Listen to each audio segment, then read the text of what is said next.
Okay guys, bali kagigising ko lang no.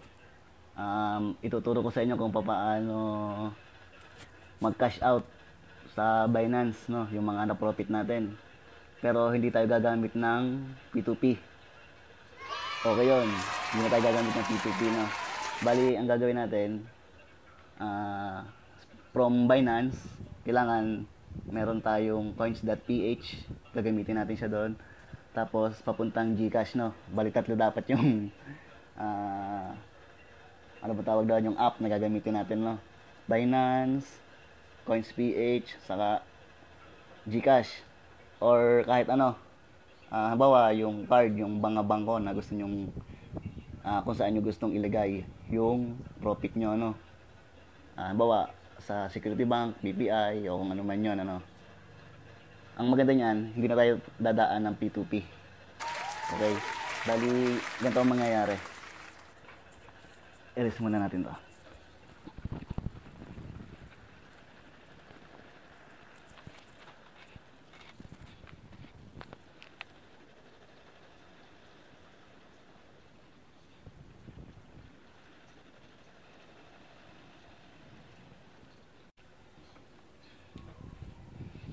Yan o. Okay, balik kung makikita nyo. Makikita nyo sa Binance, merong USDT, tapos XRP, no? Ayun yung bali tricky dyan. Pero madali lang yan, madali. Tapos, padadaanin, ibabato natin sa Coins.ph, ibabato natin sa GCash or sa card na gusto mo, no? Bali kasi, kaya may XRP dito. No? Kaya meron dyang XRP. Kasi yung USDT, hindi natin pwedeng iba to sa coins. Kasi ang coin lamang sa coins.ph ay BTC or Bitcoin, XRP, BCH, saka kung di ako nagkakamali ay ADA yata. Apat lang no. Walang USDT. Ngayon kailangan nating bumili ng XRP. Bali yung USDT na na-profit mo no, bawa. Yung gagawin natin, katulad ng gagawin natin, 33 USDT, ibibili natin siya ng XRP muna. Magbabay tayo. No? Tapos yung XRP ibabato natin sa Coins.ph, no? Tapos yung under dito sa Coins.ph, yung XRP gagawin natin peso. Tapos pag naging peso na siya, ibabato natin dito sa card or sa GCash, no? Dagdagan pala natin to. Coins.ph.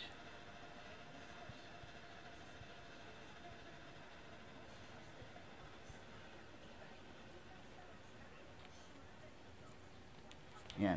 Bali, ganyan yung magiging flow, no? Ngayon, gagawa ako ng real transaction. Bali, $33 or 33 USDT yung gagamitin natin. Bali, 1,500 pesos siya, no? Kumbaga, maganda to kasi hindi na tayo gagawa, hindi na tayo mag-P2P. Bali, ano lang siya, convert lang, ano. Okay, simulan natin. Or magka-cash out tayo from Binance to sa ating GCash. Pero hindi tayo mag-P2P, no? Ang kailangan lang natin, meron kang Coins.ph. Ito, i-download nyo na to, coins.ph. Yan o, di natin padadaanin yung pagka-cash out natin kasi hindi tayo dadaan sa P2P. Kumbaga ito yung alternative way para hindi na tayo mag-P2P or mag-cash out sa P2P, no? Ngayon, ang gagawin natin, dito sa spot wallet, no? Yan. Meron akong 339 USDT. Pero ang itatransfer ko lamang ay bali 33 USDT. Nasa 1.5 siya, mahigit 1,500 pesos, mahigit, no? Itatransfer natin siya from Binance to Coins to GCash. Okay? Hindi na tayo dadaan ng P2P. Yan, itong P2P na to. Okay. Bali, ang una natin gagawin, bibili muna tayo ng XRP. Kasi yung USDT, hindi natin pwedeng iba to sa coins.ph, no. Ang gagawin natin, bibili muna tayo ng XRP. Okay, bili tayo ngayon. Worth 33 USDT. Yan. Okay, yan, no. Ibabay natin siya ngayon. Worth lagay natin ito sa total USDT 33 lang. Yan. Tapos buy. Yan, okay, no. Tapos balik tayo dito sa wallets. Yan, kung makikita nyo, meron na tayong XRP. Bali 32.5 lang yung nagastos natin. Bali nasa 1.5 pala siya, 1.586 yung makikita nyo, ano. Ngayon, i-click natin tong XRP. Tapos click withdrawal. Itong address na to, kukunin natin sa coins.ph yung address niya. Bali, punta tayo ng coins.ph.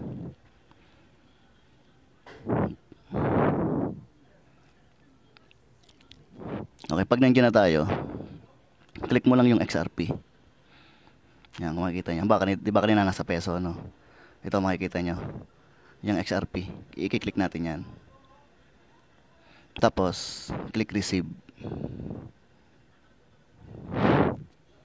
Tapos, show my XRP address. Yan, click natin yan. Bali, ito yung address niya, no? Tapos, ito yung kanyang tag. Kukunin din natin to. Itong tag na to. Pero, unahin natin tong address niya. Bali, ito lang ang i-click natin para makopy. Copy. Yan, di na-copy na, no? Balik tayo sa, sa Binance. Ngayon, ipe-paste natin siya dito sa address. Tapos, lalabas to. Go to add. Tapos, add new address. I-add na yan para next time na mag-cash out kayo, hindi na kayo mahirapan. Kumbaga, nandyan na siya. Lalagyan lang natin ang pangalan. Ngayon, select coin. Ito, select coin. I-select natin yung XRP. Yan, search natin yung XRP. XRP hindi yung makikita mo kasi itong XRP up, XRP down.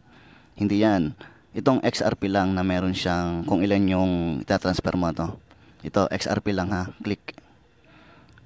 Ngayon, tapos yung address, i-paste natin dito sa address. Tapos itong wallet label, lagay natin XRP. XRP address sa coins.ph. Yan, para next time na mag-cash out kayo, malalaman nyo na agad. Tapos yung tag, kunin natin dun sa sa coins. Balik tayo sa coins. Ito yung tags niya, ikakopy natin to, click lang natin to. Yan, tapos balik tayo sa Binance. Paste lang natin siya, long press, then paste. Ngayon, bali nakaset na siya, add to whitelist natin, check natin to. Yan, tapos okay na yan, save na natin,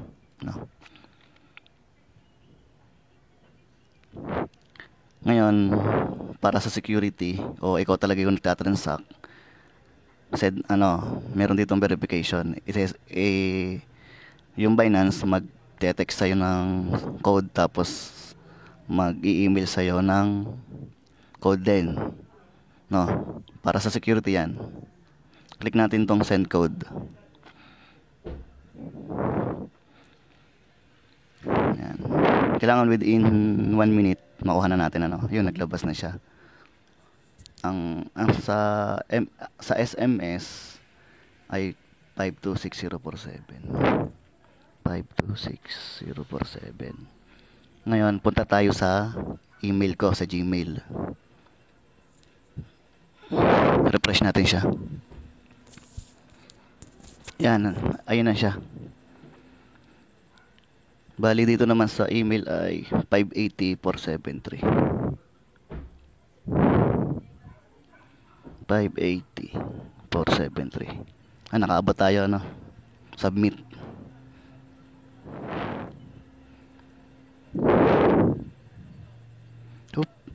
Mali yata.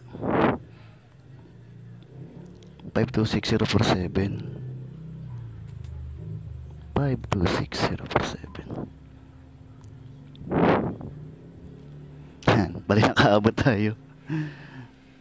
Ngayon, nasa ano na siya, no? Nasa whitelist na siya, no?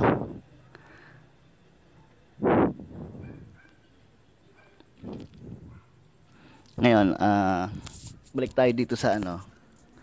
Balik tayo dito sa withdrawal o sa withdraw XRP. Click natin tong address. Tapos, click na lang natin tong XRP address natin na sinave natin kanina. Yan, no? Nasave na siya, no? I-click na lang natin yan. Or i-check. Yan, kanina walang check yan eh. Ngayon, confirm. Ngayon, nandun na siya, no? Tapos, XRP. Ito yung tag. Ngayon, yung amount. Imamax na lang natin siguro. Yan, imamax natin siya. Max. Para lahat nung 32.5. XRP yan, ha? Hindi yan USDT. Kumbaga, yung USDT, ginawa na natin XRP. Ngayon, click withdrawal. Tapos confirm. Itatapon niya yan papuntang CoinsPH, no? Okay, para sa security, send code uli. Yan, pareho lang naman yan.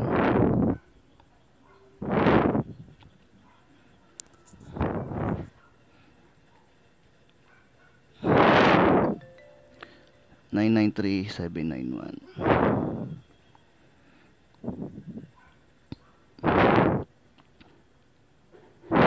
Tapos punta tayo ng email.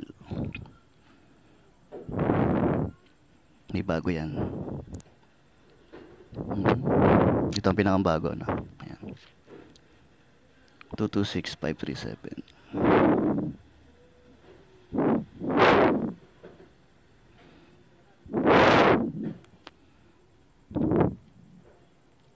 Yan, bali awaiting for approval, no? Yun, ang bilis. Ngayon, sinabi niya withdrawal request submitted na, no? Ngayon, tingnan natin sa CoinsPH natin. Back tayo.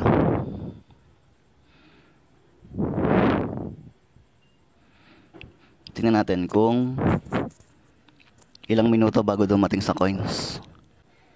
Baka nga pala kayo malito. Dapat nasa XRP tayo, ha? Since XRP yung transfer natin. Minsan kasi baka mapunta kayo dito sa PHP. Dito sa Philippines. Pag click natin yan, iba yan. Kumbaga ibang wallet yan. Kailangan XRP wallet, no? Bali nag-text na yung coins eh. Yun, no? Sabi niya you just received 32.3. Bali nabawasan siya ng 0.2. Siguro gas fee yun. Yan, ang Binance nag-text din, no? Successfully. Tingnan natin dito sa Binance. Yan, completed na siya. Yan, no? Pumasok na siya, no? Makikita nyo, 32.3. Wala pang 5 minutes. Ngayon, i-cash out natin siya papuntang GCash, no? Ngayon, hindi pa natin ito makakash out. Bali, punta muna tayo dito sa sa PHP. Tapos, nasa na 'yan? Punta tayo ng crypto. Ito, crypto. Click natin 'to. Tapos, convert. Nasa na 'yan? Convert. Yan, convert.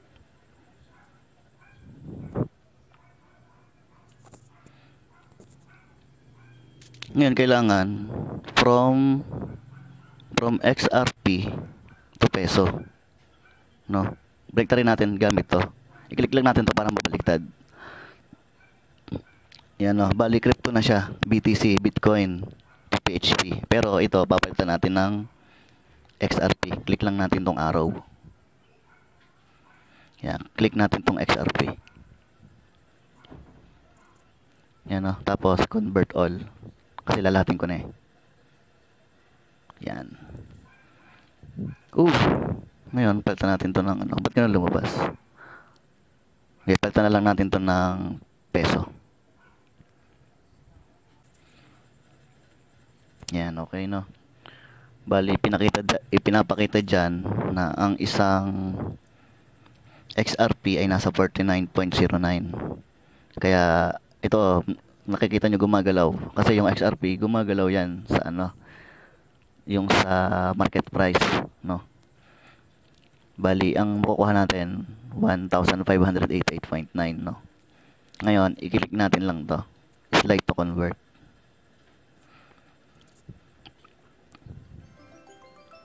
Yan, okay na. Ngayon, balik tayo. I-back lang natin. Ngayon, yan. Kumbaga, yung XRP natin nawala na, no? Ngayon, click natin tong PHP. Yan, nandun na siya. Piso na siya. Nasa peso na siya. Ngayon, cash out naman tayo. Cash out. Papuntang GCash or saan mang bangko meron ka na gusto mong ilipat, no? Ako pipiliin ko GCash. Click natin tong cash out. Tapos hanapin mo yung e-wallets. Yan, ito na, no, e-wallets. Ito yung GCash. O kaya i-click mo tong view all para sigurado ka.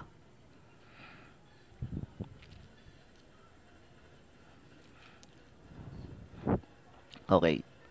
Click natin tong GCash.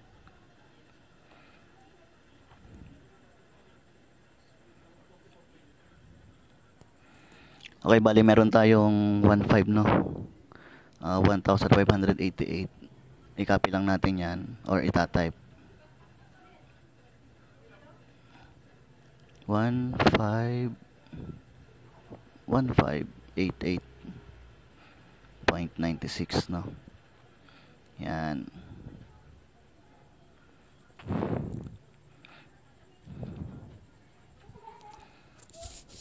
Okay, kung gusto nyo ng instant na matatransfer siya, ito ang gagamitin nyo, InstaPay, kaso may transfer fee na 10 pesos. Pero kung gusto nyo transfer fee free, itong PisoNet, pero by tomorrow pa siya, 11 PM. Pero try natin tong InstaPay, no? Okay lang naman yan, 10 pesos lang naman. Tapos click natin tong next.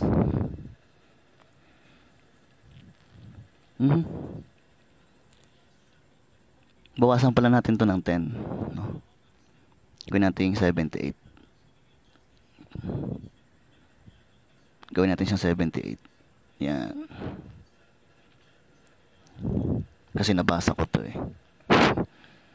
Yan lang naman ang pera natin. Okay, tapos next. Tapos, itong GCash account name, syempre, sa akin, or to myself, send to myself, lumabas na. Tapos, pwede din dito na number ko, tapos dito din, pwede din naman.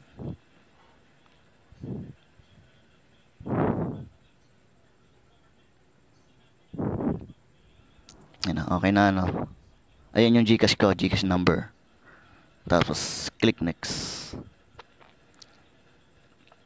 Tapos, lalabas yan. Check. Tama naman, 0909 2686897. May charge na 10. Slide to pay.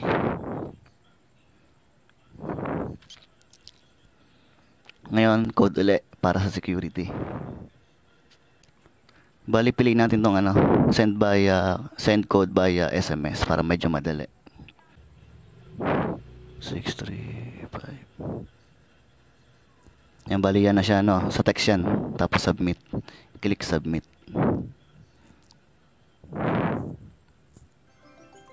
Yan, bali na siya. Nag-text na-send na. Ngayon, check natin yung GCash ko. Yung GCash app. Ito. Kung pumasok na siya.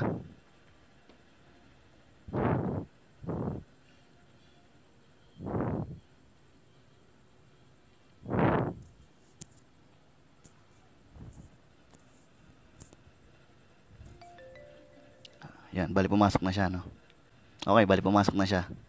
Ganun lang yung yung pag cash out gamit ang Coins PH na hindi ka nadadaan ng P2P. Okay? Thanks for watching. Paki-subscribe ng channel ko para ma-update ka sa mga susunod na tutorials, no? Salamat.